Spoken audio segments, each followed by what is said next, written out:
ਪਿਆਰੀ ਸਾਧ ਸੰਗਤ ਜੀ, ਭਾਈ ਸੱਤਾ ਤੇ ਭਾਈ ਬਲਵੰਡ ਜੀ ਸ੍ਰੀ ਗੁਰੂ ਅਰਜਨ ਦੇਵ ਜੀ ਦੇ ਹਜੂਰ ਕੀਰਤਨੀਏ ਸਨ। ਗੁਰੂ ਯਸ਼ ਚੰਗਾ ਕਰਨ ਦੇ ਕਾਰਨ ਉਹਨਾਂ ਦੀ ਕਿਰਤੀ ਚੰਗੀ ਸੀ। ਉਹਨਾਂ ਦੋਨਾਂ ਨੂੰ ਆਪਣੀ ਕਿਰਤੀ ਦੇਖ ਕੇ ਹੰਕਾਰ ਤੇ ਲਾਲਚ ਦਾ ਰੋਗ ਲੱਗ ਗਿਆ, ਪਰ ਉਹ ਰੋਗ ਗੁਪਤ ਸੀ। ਅੰਤਰਜਾਮੀ ਸੋਢੀ ਪਾਤਸ਼ਾਹ ਸ੍ਰੀ ਗੁਰੂ ਅਰਜਨ ਦੇਵ ਜੀ ਤੋਂ ਬਿਨਾਂ ਇਸ ਰੋਗ ਦਾ ਹੋਰ ਕਿਸੇ ਨੂੰ ਗਿਆਨ ਨਹੀਂ ਸੀ। ਜਦੋਂ ਭਾਈ ਸੱਤੇ ਦੀ ਕੰਨਿਆ ਮੁਟਿਆਰ ਹੋ ਗਈ ਤਾਂ ਉਸ ਦਾ ਵਿਆਹ ਰਚਿਆ ਗਿਆ ਅਤੇ ਦੋਹਾਂ ਭਰਾਵਾਂ ਨੇ ਹੰਕਾਰ ਦੇ ਅਸਰ ਹੇਠਾਂ ਆ ਕੇ ਇਹ ਸਲਾਹ ਕੀਤੀ ਕਿ ਲੜਕੀ ਦਾ ਵਿਆਹ ਐਸੀ ਸ਼ਾਨ ਨਾਲ ਕੀਤਾ ਜਾਵੇ ਜੋ ਡੁੰਮ ਜਾਤੀ ਦੇ ਚੌਹਾਂ ਕੁੱਟਾਂ ਵਿੱਚ ਧੁੰਮ ਪੈ ਜਾਵੇ, ਰਾਜਿਆਂ ਵਾਂਗ ਵਡਿਆਈ ਹੋਵੇ, ਦਾਜ ਵੀ ਰੱਜ ਕੇ ਦਿੱਤਾ ਜਾਵੇ, ਬਰਾਤ ਵਿੱਚ ਸੈਂਕੜੇ ਆਦਮੀ ਸੱਦੇ ਜਾਣ, ਸ਼ਹਿਰ ਵਿੱਚ ਰੋਟੀ ਦਿੱਤੀ ਜਾਵੇ। ਪਰ ਇਸ ਸਕੀਮ ਨੂੰ ਨੇਪਰੇ ਚਾੜ੍ਹਨ ਵਾਸਤੇ ਮਾਇਆ ਦੀ ਲੋੜ ਸੀ।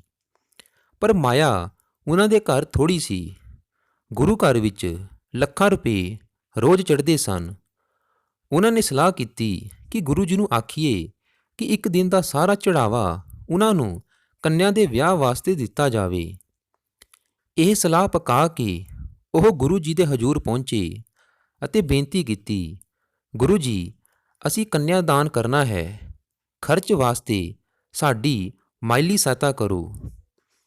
ਗੁਰੂ ਜੀ ਨੇ ਕਿਹਾ ਕਿ ਕੰਨਿਆ ਦੇ ਵਿਆਹ ਵਾਸਤੇ ਕੋਈ ਚਿੰਤਾ ਨਾ ਕਰੋ, ਤੁਸਾਂ ਗੁਰੂ ਘਰ ਦੇ ਕੀਰਤਨੀਏ ਹੋ, ਤੁਸਾਂ ਨੂੰ ਕੀ ਘਾਟਾ, ਜਿੰਨੀ ਮਾਇਆ ਦੀ ਲੋੜ ਹੋਵੇਗੀ ਉਨੀ ਸੰਗਤ ਵੱਲੋਂ ਮਿਲ ਜਾਵੇਗੀ।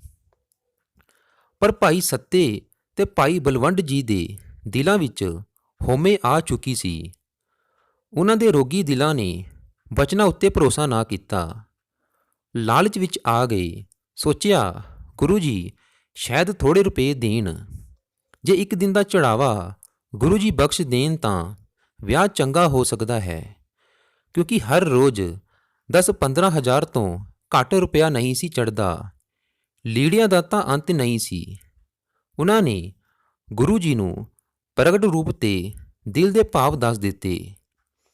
ਗੁਰੂ ਜੀ ਨੇ ਹਾਂ ਕਰ ਦਿੱਤੀ। ਚੋਜੀ ਪ੍ਰੀਤਮ ਨੇ ਉਹਨਾਂ ਦੇ ਹੰਕਾਰ ਰੋਗ ਦਾ ਇਲਾਜ ਕਰਨਾ ਸੀ। ਮਿੱਥੇ ਦਿਨ ਉੱਤੇ ਭਾਈ ਸੱਤਾ ਤੇ ਭਾਈ ਬਲਵੰਡ ਕੀਰਤਨ ਕਰਨ ਲੱਗੇ। ਅੱਜ ਉਹਨਾਂ ਦਾ ਧਿਆਨ ਚੜ੍ਹਾਵੇ ਵੱਲ ਸੀ।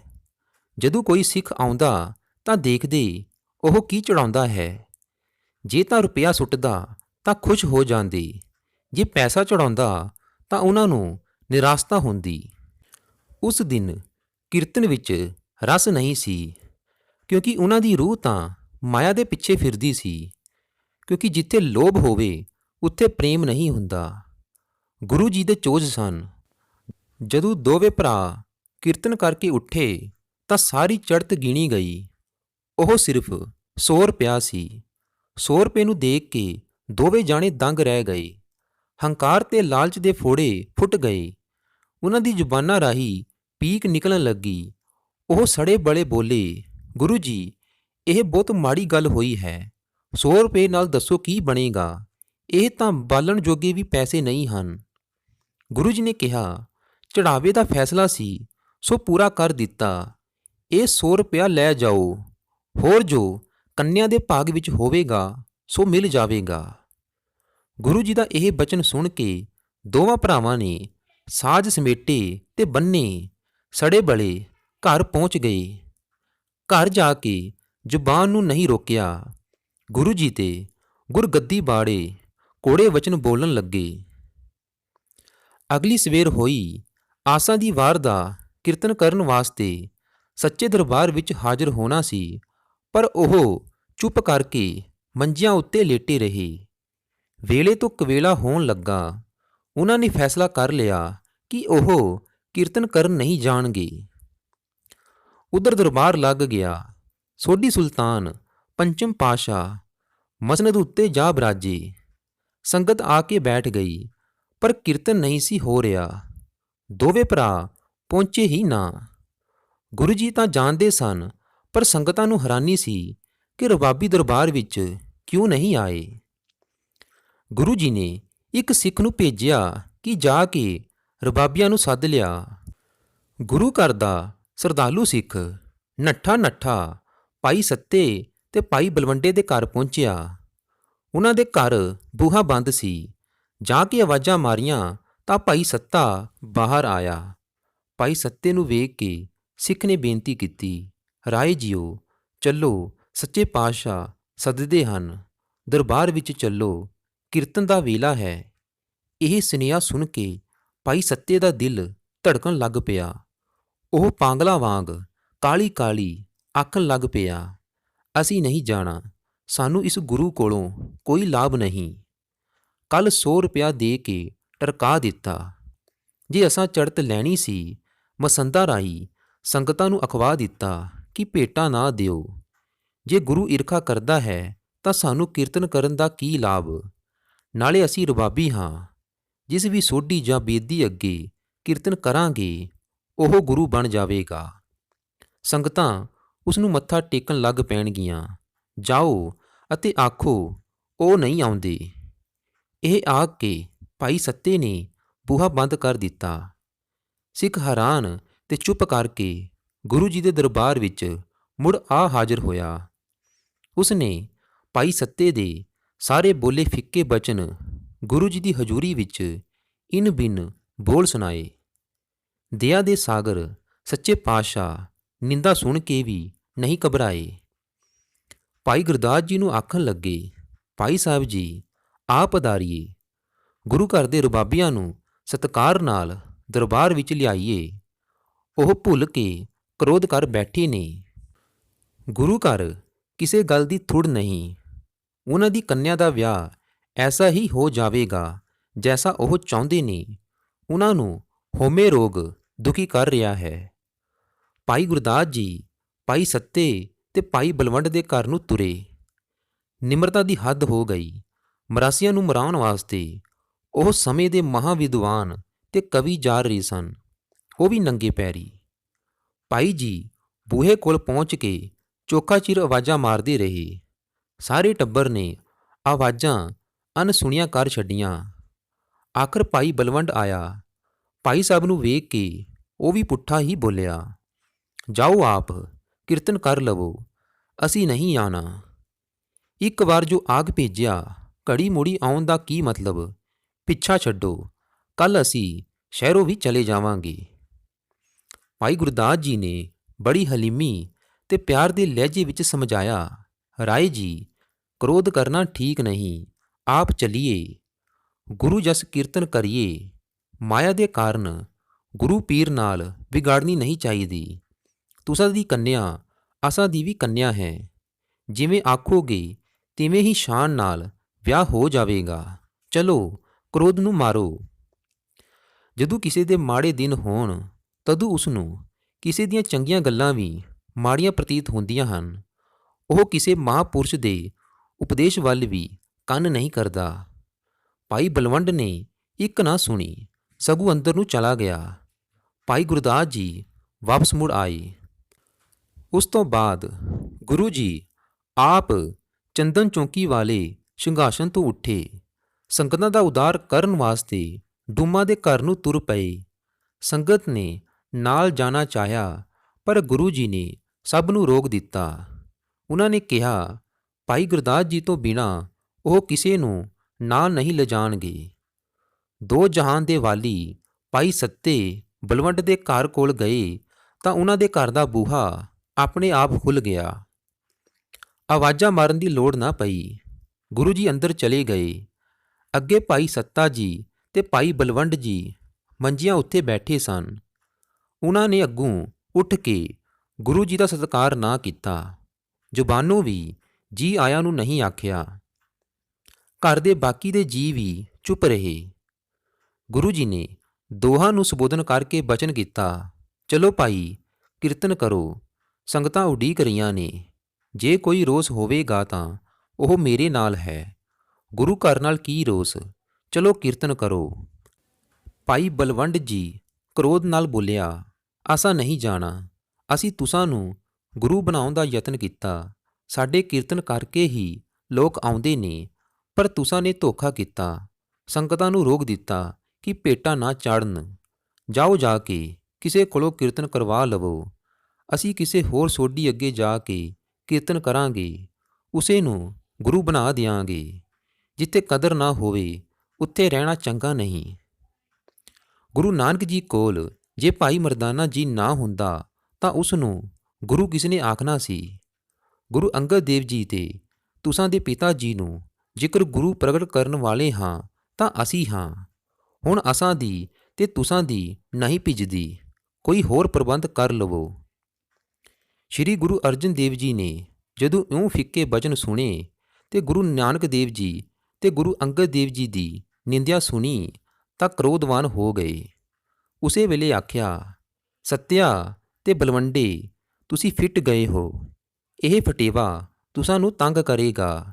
ਇਉਂ ਬਚਨ ਕਰਕੇ ਗੁਰੂ ਜੀ ਵਾਪਸ ਮੁੜ ਆਏ। ਰਾਹ ਵਿੱਚ ਕਿਸੇ ਨਾਲ ਕੋਈ ਬਚਨ ਨਹੀਂ ਕੀਤਾ। ਮੇਰਾਂ ਦੇ ਦਾਤੇ ਗੁਰੂ ਜੀ ਦਰਬਾਰ ਵਿੱਚ ਪਹੁੰਚੇ। ਦੋ ਸਿੱਖਾਂ ਵੱਲ ਇਸ਼ਾਰਾ ਕਰਕੇ ਆਖਿਆ, ਤੁਸੀਂ ਦੋਨੋਂ ਕੀਰਤਨ ਕਰੋ, ਚੁੱਕੋ ਸਾਜ਼ ਵਜਾਓ, ਗੁਰੂ ਯਸ਼ ਕਰੋ। ਅੱਜ ਤੋਂ ਮੇਰੇ ਸਿੱਖ ਗੁਰੂ ਯਸ਼ ਕਰਨਗੇ। ਗੁਰੂ ਯਸ਼ ਵਾਸਤੇ ਮੇਰਾ ਸਿੱਖ ਕਿਸੇ ਦਾ ਆਸਰਾ ਨਹੀਂ ਟੋਲੇਗਾ। ਕਰੋ ਸ਼ੁਰੂ।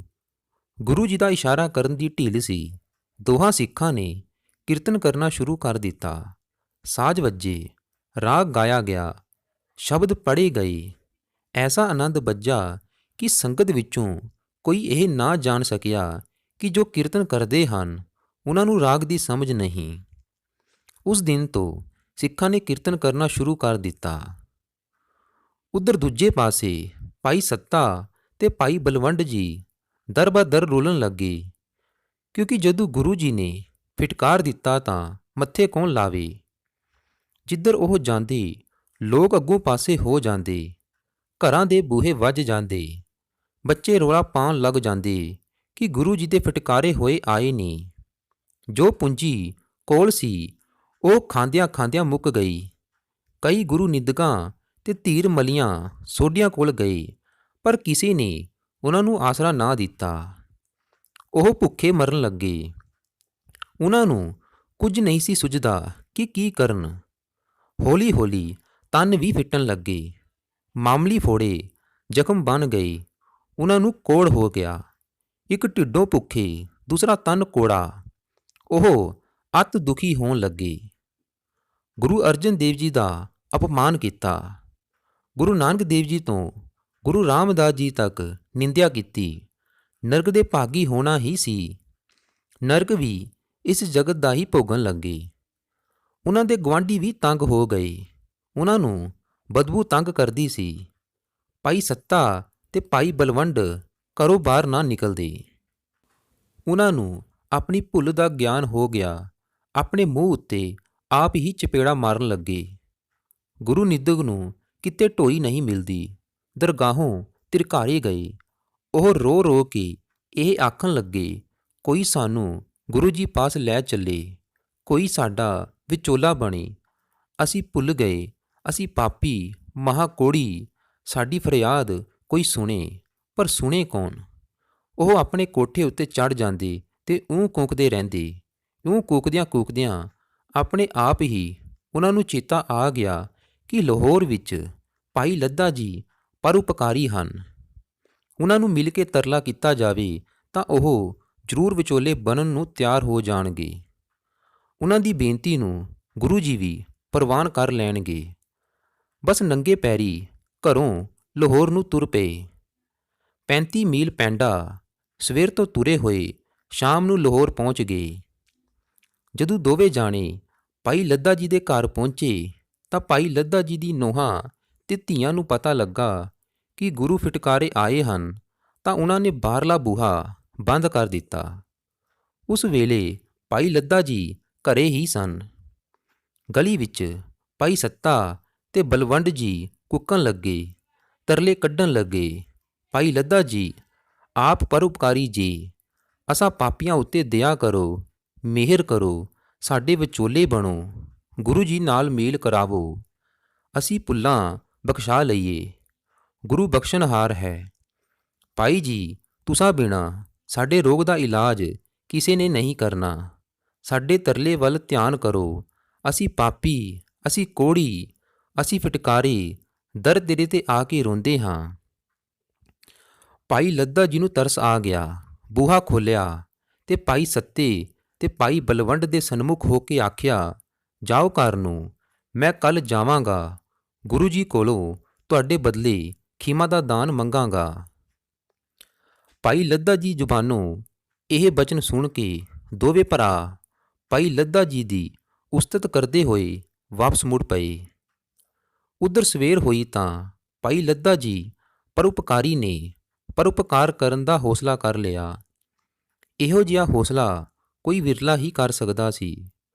ਗੁਰੂ ਜੀ ਦਾ ਹੁਕਮ ਸੀ ਕਿ ਜੋ ਭਾਈ ਸੱਤੇ ਬਲਵੰਡ ਦੀ ਗੱਲ ਕਰੇ ਉਸ ਨੂੰ ਨਸ਼ਰ ਹੋਣਾ ਪਵੇਗਾ।